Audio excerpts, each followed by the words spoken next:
Hi friends, అందరికీ నమస్కారం. Welcome to Jakkula JV TV.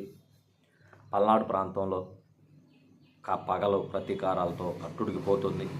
ఏ గ్రామాల్లో చూసిన గొడవలు, అక్కడక్కడ నాటు బాంబులు, రాడ్లతో వీరవిహారం చేయడం, శైర్య విహారం చేయడం, ఎంత దారుణంగా పల్నాడు ప్రాంతం ఈ రోజున అట్టుడికిపోతుందంటే రోడ్డు మీదకి సామాన్య ప్రజలు రావాలంటే కూడా భయపడే పరిస్థితుల్లో ఈ రోజున పల్నాడు ప్రాంతం ఉంది. పల్నాడు జిల్లా మొత్తం కూడా 144 సెక్షన్ పెట్టాల్సిన పరిస్థితి ఏర్పడిందంటే ఒకసారి ఆలోచించండి, మనం ఎటువైపు పయనిస్తున్నాం.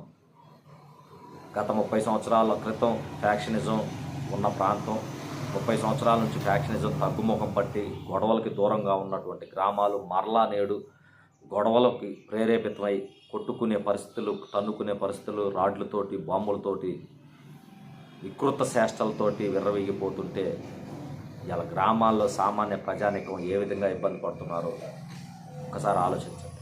నేను దయచేసి చేతులు జోడించి వేడుకుంటున్నాను రాజకీయ పార్టీల్లో ఉన్నటువంటి కార్యకర్తలు, నాయకులు అందరికీ.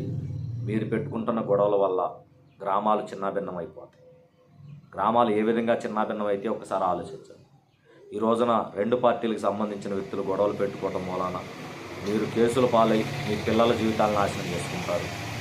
మీరు గ్రామంలో స్వేచ్ఛగా మీరు ఏదైతే వ్యవసాయం కానీ వ్యాపారం కానీ చేసుకుంటున్నారో అవన్నీ చేసుకోలేని పరిస్థితుల్లో ఈ రోజున మీరు ఇబ్బందికర పరిస్థితుల్లోకి వెళ్ళిపోతారు.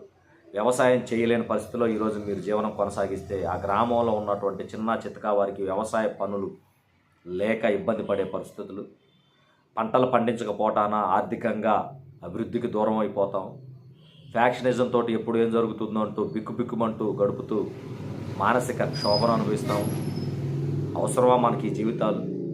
ఒక మనిషి పుట్టిన దగ్గర నుంచి సత్యదాకా ఉన్న మధ్య కాలంలో ఏం జరుగుద్దో ఎవరికి తెలియదు, ఎప్పుడు చనిపోతామో తెలియదు. కానీ ఉన్న 4 రోజులు ఖచ్చితంగా కసితో పనిచేసుకుందాం. దేనికి? మన గ్రామాన్ని అభివృద్ధి చేయడానికి కసిగా పనిచేసుకుందాం. ప్రతి గ్రామంలో సమస్యల విలయ తాండవం చేస్తున్నాం. ఆ సమస్యలు తీర్చడానికి కసిగా పనిచేయండి. ఎవరు అధికారంలోకి వచ్చినా సరే ఉన్న సమస్యలు తీర్చడానికి కసిగా పనిచేయండి తప్పితే ప్రత్యర్థుల్ని పోరాటం చేసి ప్రత్యర్థుల్ని తరిగి కొట్టడానికి లేదా ప్రత్యర్థులు లేకుండా చేయడానికి మీరు కృషి చేయొద్దు. దయచేసి ఒక్క విషయం గమనించండి. గ్రామం అంటే కరెక్ట్గా అన్ని పార్టీలు, అన్ని కులాలు, అన్ని మతాల సమ్మేళనం. ఒక్కసారి ఫ్యాక్షనిజం వైపు వెళ్తే గతంలో చూసాం. ఈరోజు సోషల్ మీడియాలో చాలామంది పిల్లలు మాట్లాడుతున్నారు, మా కుటుంబం ఫ్యాక్షనిజంలో ఉండటం వలన మా తల్లిదండ్రులు కోల్పోయి మేము ఆర్థికంగా దెబ్బతిని చదువులు కూడా చదువుకోలేని పరిస్థితుల్లో ఈ రోజున మేము జీవనం కొనసాగిస్తున్నాం అని సోషల్ మీడియాలో చాలామంది పిల్లలు మెసేజ్లు పంపిస్తున్నారు. ఒకసారి వాళ్ళ కుటుంబాలు తెలుసుకోండి, వాళ్ళ జీవితాలు ఎలా ఉన్నాయో ఒకసారి ఆలోచించండి. ఫ్యాక్షన్ వైపు మలుతుంది మీరు కాదు, మీ కుటుంబాన్ని కూడా మలుస్తున్నారు. మీకు తెలియకుండా మీ కుటుంబాన్ని కూడా ఫ్యాక్షన్లోకి లాగుతున్నారు. ఒకసారి ఆలోచించండి. ఫ్యాక్షనిజం వల్ల గ్రామాలు ఆర్థికంగా దెబ్బతింటాయి. వ్యవసాయ భూములు ఖాళీగా వదిలేయాల్సిన పరిస్థితి, ఒకరి మీద ఒకరు శత్రుత్వంతో ప్రాణాలు కోల్పోవాల్సిన పరిస్థితి, పిల్లల్ని అభివృద్ధి చేసుకోలేము. ఏమి సాధిస్తాం మనం ఫ్యాక్షనిజం వల్ల గ్రామాల్లో?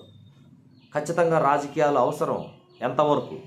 మన గ్రామాన్ని అభివృద్ధి పదంలో ముందుకు తీసుకెళ్ళడానికి అవసరం తప్పితే మన గ్రామాన్ని కిందికి తీసుకెళ్ళడానికి కాదు. ఒకసారి దయచేసి పల్నాడు ప్రాంతంలో ఉన్న ప్రజలందరినీ నేను చేతులు జోడించి వేడుకుంటున్నాను. రాజకీయ నాయకులందరినీ చేతులు జోడించి వేడుకుంటున్నాను. ముఖ్యంగా అభ్యర్థులు ఎవరైతే ఉన్నారో వారు కూడా సమన్వయం పాటించాలని చెప్పేసి కోరాలి. ఎర్రతోని శ్రీనివాసరావు గారి ప్రెస్ మీట్ ఏదో చూశాను నేను. వారి పార్టీ కార్యకర్తలకు దిశానిర్దేశం చేశారు. ఖచ్చితంగా మీరు సమన్వయం పాటించండి, ఎటువంటి గొడవలకు వెళ్ళొద్దని. అదేవిధంగా కాసు మహేష్ రెడ్డి గారు, లావు కృష్ణదేవరాయలు, అనిల్ కుమార్ యాదవ్ గారు వీరందరూ ఏ పార్టీ కార్యకర్తలని వాళ్ళు సముదాయించండి. ఎవరు ఎక్కువగా ఉనికి ఉన్న చోట అక్కడ గొడవలు జరుగుతున్నాయి. అక్కడ ఆ పార్టీ కార్యకర్తలను మీరు ఖచ్చితంగా ఆపగలిగే శక్తి మీకుంది, ఆపగలిగే అవకాశం ఉంది. ఆపగలిగినప్పుడు ఆ గ్రామం ప్రశాంతంగా ఉంటుంది. దయచేసి ఈ విషయాన్ని గుర్తుపెట్టుకొని ప్రతి ఒక్క అభ్యర్థి ఫ్యాక్షనిజాన్ని ఆపడానికి ప్రయత్నం చేయండి. గ్రామాల్లో ఉన్న ప్రజలందరూ కూడా ఫ్యాక్షన్ వల్ల జరిగే నష్టాలు ఆల్రెడీ మనం గతంలో చవి చూసాం. ప్రతి గ్రామంలో పెద్దలు ఉన్నారు, మీకు అందరికీ తెలుసు ఫ్యాక్షన్ వల్ల జరిగే నష్టాలు.